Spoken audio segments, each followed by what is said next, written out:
Hey everyone, I just wanted to drop a very quick video to show you something very important, and it's an updated version on why you should 100% learn how to use post-processing and some other effects on your Unity games.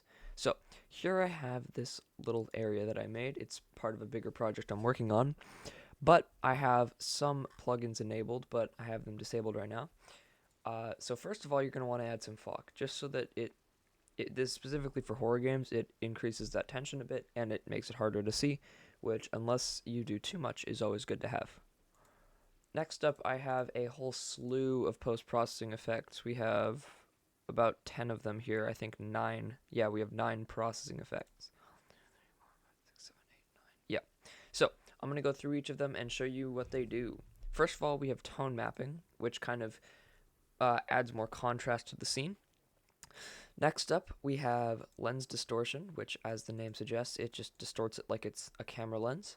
We have motion blur, which I prefer on games because it adds a lot more feel to them, but I know a lot of people don't like it.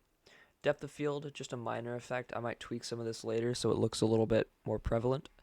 Vignette, mostly to hide how these screen space ambient occlusions are just weirded, and also to add a bit more to that dark feel.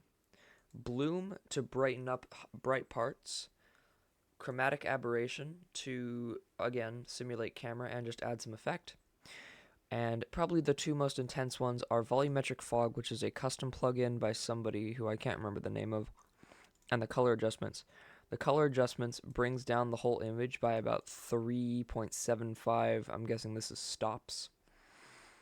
And yeah, you can just see the difference right there.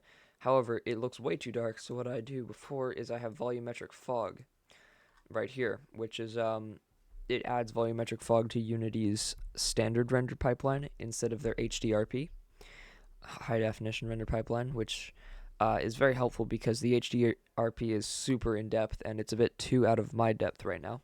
So this is very helpful, and then that's what the color adjustment does, is I use it to bring it down to a more plausible horror-ish tone. I also have a color filter very gently tilted to yellowy green, and in the rendering tab in environment I have the real-time shadow color at a kind of yellowy tinge and ambient color at a pretty much white tinge, because you can see it gently affects how the background looks. So yeah, that's pretty much why you should be using post-processing on your horror games and games in general, because things just look better. One final mention before I drop you guys off, though, is something very important.